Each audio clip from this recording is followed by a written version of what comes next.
Let's step back for a moment and recognize where we are right now. The United States has launched a trade war with the world's second largest economy, China.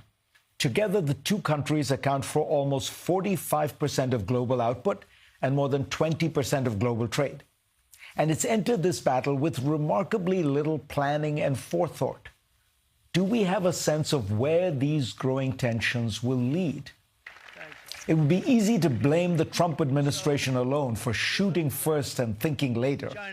More than 80% of all smartphones imported by the U.S. come from China, as do 78% of all computer monitors. Can we find new suppliers for these in the next few months? Meanwhile, China imports lots of oil, gas, soybeans, and pork from America, which can be easily bought from other countries around the world. The truth is, the United States has been sleepwalking into increased economic warfare with China for several years now, probably starting around Barack Obama's second term. All previous measures, though, were small bore compared to where we are now. Tariffs against most Chinese goods are at 145%, and China's tariffs against most American goods are at 125%.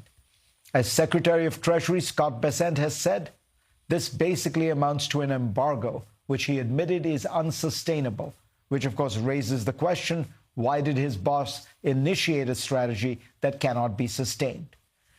China and Xi Jinping play an important, maybe central role in the rupturing of relations. In 2015, before Donald Trump was first elected, Xi announced his major new Made in China economic project, an ambitious set of policies explicitly designed to make China less dependent on Western technology. Xi had already aroused American suspicions by making a series of foreign policy moves that were more ambitious, adventurous, and militaristic than his predecessors. Add to this the reality that trade with China had caused job losses in America, especially in electorally important states, and the rise of more hawkish U.S. views around China was inevitable. But would a less entangled relationship reduce strategic risk? First, decoupling of the two economies would make the U.S. poorer. Under one tariff scenario, Oxford Economics says U.S. GDP could be 1.4% less than it would be otherwise. That's hundreds of billions of dollars of wealth lost annually.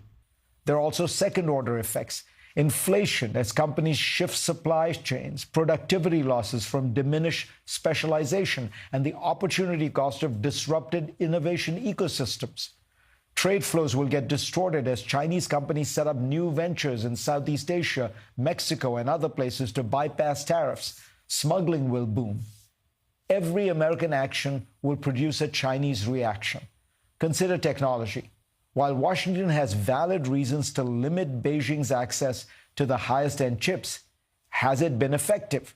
In chip making and in AI, Chinese firms like Huawei and DeepSeek appear to be able to produce results that are close to the cutting edge, but often at a fraction of the American cost.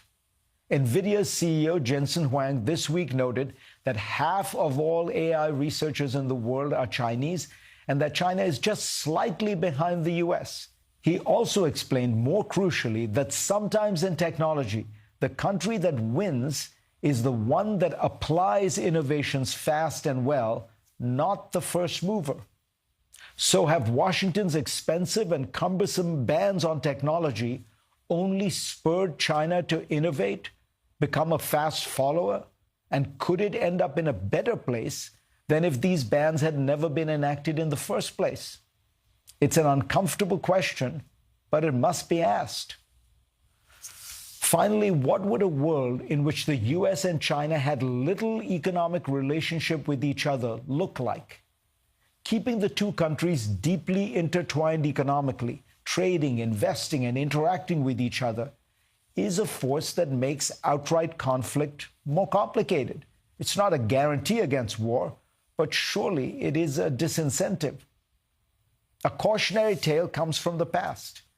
In 1940, as Japanese aggression in Asia grew, the U.S. placed an embargo on the trade of certain items with Tokyo. In July 1941, Washington froze Japan's assets and cut off oil exports to Tokyo. in response to Japan's invasion of Southeast Asia. Now, Japan imported nearly 90% of its oil from the U.S., and the embargo left it with very limited strategic reserves. The result was not Japanese capitulation. It was Pearl Harbor.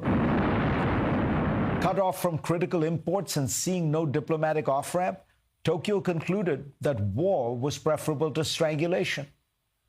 It is not a perfect analogy. A militaristic Japan was choosing war to build an Asian empire. But it is a reminder that sanctions, tariffs, decoupling, and isolation do not have a history of ending in peace and prosperity. Go to cnn.com/Fareed.